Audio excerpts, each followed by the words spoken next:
నా పేరు డాక్టర్ రాజు. నేను కంప్యూటర్ సైన్స్ ఇంజనీరింగ్లో PhD Osmania university engineering college నుంచి కంప్లీట్ చేయడం జరిగింది. నెక్స్ట్ సెట్ కూడా క్వాలిఫైడ్. ఇప్పుడు నేను హైదరాబాద్లో ఉన్నటువంటి ఒక ఫేమస్ యూనివర్సిటీలో ఫ్యాకల్టీగా వర్క్ చేస్తున్నా. అండ్ నాకు 20+ years ఆఫ్ టీచింగ్ ఎక్స్పీరియన్స్ ఉంది. ఇది నా గురించి బ్రీఫ్గా information. Next coming to the coding కథలు యూట్యూబ్ ఛానల్.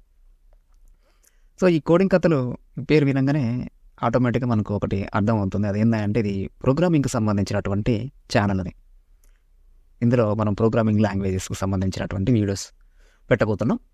మనకు ఆల్రెడీ యూట్యూబ్లో చాలా యూట్యూబ్ ఛానల్స్ ఉన్నాయి ఈ కోడింగ్కి సంబంధించి. తెలుగు వాళ్ళు ఉన్నాయి, హిందీ అనే డిఫరెంట్ లాంగ్వేజెస్లో, ఇంగ్లీష్లో కూడా చాలా ఉన్నాయి. ఇవన్నీ ఉండగా మళ్ళీ ఇంకా కొత్త ఛానల్ ఎందుకు అనేటటువంటి డౌట్ రావచ్చు. సో దీనికి ముఖ్యంగా ఏంటంటే 2 కారణాలు ఉన్నాయి. అందులో ఒకటి ఏంటంటే నేను నా పర్సనల్ ఎక్స్పీరియన్స్ అనమాట. ఇవి 2 కూడా నా పర్సనల్ ఎక్స్పీరియన్సెస్. ఫస్ట్ది ఏంటంటే నేను టీచింగ్ చేస్తున్నప్పుడు జనరల్గా సిలబస్లో ఉన్నటువంటి టాపిక్స్ని సాధ్యమైనంత వరకు డీటెయిల్గా క్లాసులో ఎక్స్ప్లెయిన్ చేయడానికి ప్రయత్నం చేస్తూ ఉంటాం. బట్ కొన్ని సందర్భాల్లో అది పాసిబుల్ అవ్వదు. అంటే విత్ ఇన్ టైం ఫ్రేమ్లో మనం సిలబస్ కంప్లీట్ చేయాల్సి ఉంటుంది. కాబట్టి రకరకాల కారణాల వల్ల మనం అది పూర్తిగా కిందికి దిగి చెప్పలేకపోతుంటాం అన్నమాట. కొన్ని టాపిక్స్ బాగా లో లెవెల్కి. ఫర్ ఎగ్జాంపుల్ నేను పీజీ స్టూడెంట్స్కి టీచ్ చేస్తుంటాను.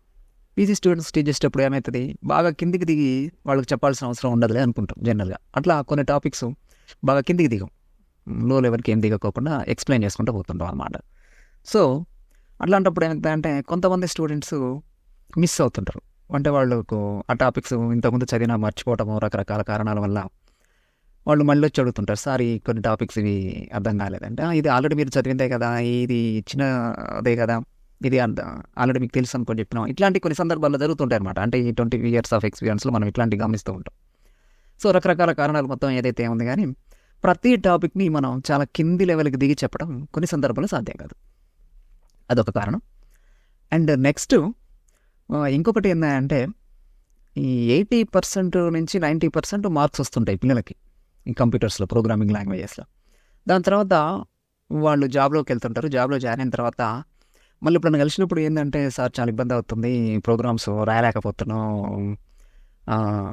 టెన్షన్ ఫీల్ అవుతున్నాం, అది ఇదిగా ఫీల్ అవుతూ ఉంటుంటారు, చెప్తుంటారు. ఎందుకు మీకు బాగానే వచ్చినాయి కదా, 80% 90% మార్క్స్ వచ్చినాయి ప్రోగ్రామింగ్లో, ఎందుకు రాయలేకపోతున్నారు అని అంటే, ఏమో సార్ రాయలేకపోతున్నాం అని అంటుంటారు. అయితే ఇక్కడ నాకు అర్థమైంది ఏంటంటే, క్లాస్లో చెప్పినటువంటి ప్రోగ్రామ్స్ వాళ్ళు మంచిగా ప్రిపేర్ అవుతారు, ప్రాక్టీస్ చేస్తారు, ఎగ్జామ్లో పర్ఫెక్ట్గా రాస్తారు, మంచి మార్కులు వస్తాయి. కానీ జాబ్లోకి వెళ్ళినప్పుడు పరిస్థితి ఏంటంటే మనం కొత్త ప్రోగ్రామ్స్ రాయాలి. ఆల్రెడీ చదివిన ప్రోగ్రామ్స్ రాయడానికి ఎవరు కూడా మిమ్మల్ని జాబ్లో పెట్టుకోడు, కొత్త ప్రోగ్రామ్స్ రాయడానికే పెట్టుకుంటారు. మరి కొత్త ప్రోగ్రామ్స్ రాయాలి అంటే అక్కడ ఇబ్బంది అవుతుంది. వీళ్ళతో తెలియకలోడే, కానీ కొత్త ప్రోగ్రామ్స్ రాయడానికి ఇబ్బంది పడుతున్నారు. కొత్త ప్రోగ్రామ్స్ ఎందుకు రాయలేకపోతున్నారు, అన్ని కాన్సెప్ట్స్ అన్నీ కాలేజీలో నేర్చుకున్నారు కదా అంటే, ఇక్కడ ఏమవుతుంది అంటే కాన్సెప్ట్స్ అన్నీ కాలేజీలో నేర్చుకున్నారు, ఓకే, కానీ నేర్చుకున్న కాన్సెప్ట్స్ని ఈ ప్రాబ్లమ్స్కి అప్లై చేయడానికి, రియల్ టైంలో అప్లై చేయడానికి ఇబ్బంది పడుతున్నారు. రియల్ టైంలో ఆ ప్రోగ్రామ్ని రాయడానికి ఇబ్బంది పడుతున్నారు. అంటే ఒక ప్రాబ్లం ఉంటుంది మనకు, ఆ ప్రాబ్లంకి సొల్యూషన్గా మనం ఏం చేస్తాం, ప్రోగ్రామ్ రాస్తాం. సో వీళ్ళు ఆల్రెడీ సిలబస్లో నేర్చుకున్నటువంటి కాన్సెప్ట్స్ ఏదైతే ఉన్నాయో వాటిని ఈ ప్రాబ్లంకి అప్లై చేసి ప్రోగ్రామ్ రాయడానికి ఇబ్బంది పడుతున్నారు అనమాట. అంటే అప్లికేషన్ ఓరియంటెడ్ చేయలేకపోతున్నారు. సో ఇవి నేను మేజర్గా అబ్జర్వ్ చేసినటువంటి ప్రాబ్లమ్స్. ఇవి చిన్న ప్రాబ్లమ్స్ ఏం కాదు, చాలా పెద్ద ప్రాబ్లమ్స్ ఇవి. ఎందుకంటే ఇవి క్లియర్గా తెలిస్తే ఇంకా అసలు ప్రాబ్లమే ఉండదు. ఎట్లా రాయాలో, కొత్త ప్రోగ్రామ్ ఎట్లా రాయాలో తెలిస్తే ఇంకా అసలు ప్రాబ్లమే ఉండదు. సో కాబట్టి ఈ రెండింటిని దృష్టిలో పెట్టుకొని సొంతంగానే ఒక ఛానల్ ఓపెన్ చేసి వీడియోస్ పెడితే బాగుంటుంది ఈ రెండింటికి సొల్యూషన్గా అని ఒక ఆలోచన వచ్చి దీన్ని స్టార్ట్ చేయడం జరిగింది. సో ఇదేంటంటే ఇప్పుడు ఆల్రెడీ ఇందులో వీడియోస్ పెట్టామనుకోండి, నా స్టూడెంట్స్కి అవి ఇవ్వచ్చు.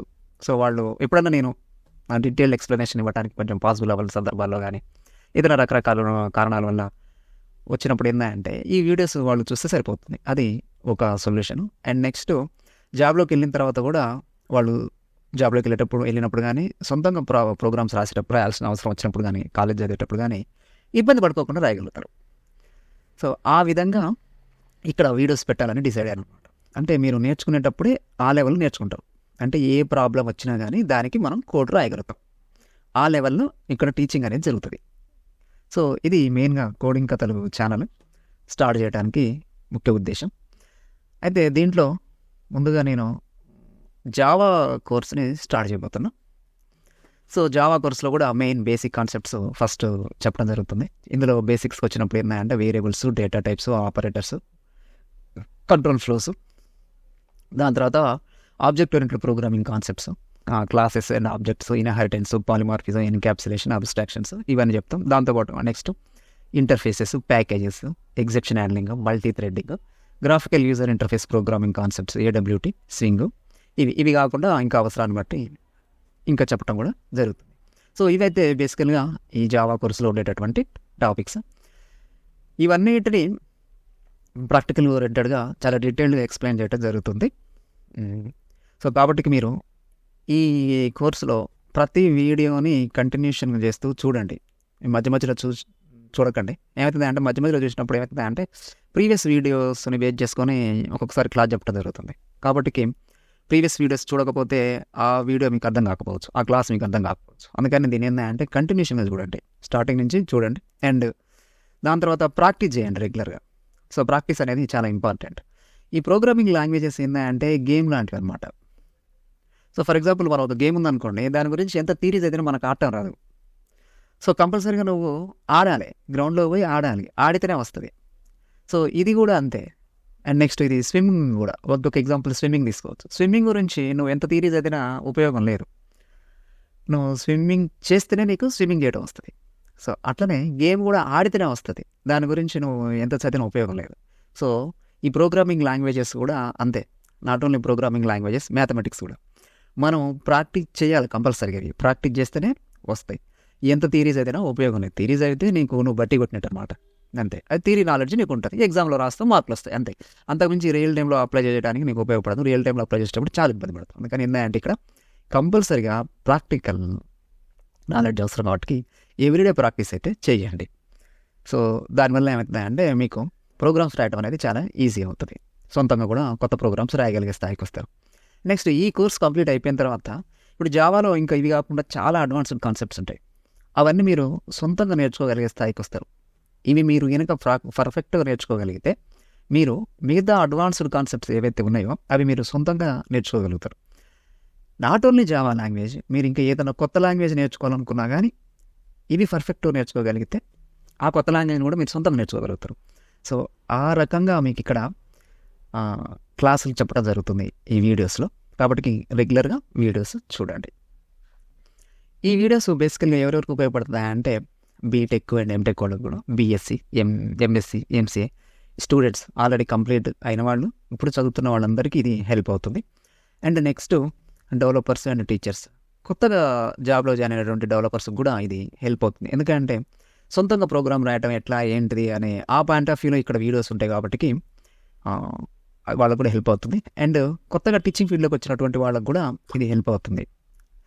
సో ఇది ఎవరెవరికి ఉపయోగపడుతుంది ఏందనే దానికి. అండ్ నెక్స్ట్ ఈ వీడియోస్ నేను వీక్లీ 3 times పెట్టాలనుకుంటున్నా. అది మండే, వెడ్నెస్డే, సాటర్డే, అది కూడా evening 6:30 PM. So weekly 3 videos అయితే ప్రస్తుతానికి పెట్టే ఆలోచనలో ఉన్నాం. డైలీ వీడియో పెట్టడం అనేది ప్రస్తుతానికి పాసిబుల్ అవ్వదు. ఎందుకంటే నేను ఆల్రెడీ వర్కింగ్ కాబట్టి జాబ్ చేస్తూ డైలీ వీడియో పెట్టడం అనేది నాకు కష్టమైన పని. సో కాబట్టి వీక్లీ 3 వీడియోస్ అయితే పెట్టగలుగుతాం. సో ఇది జావా కోర్సుకు సంబంధించినటువంటి బ్రీఫ్ ఇంట్రడక్షన్.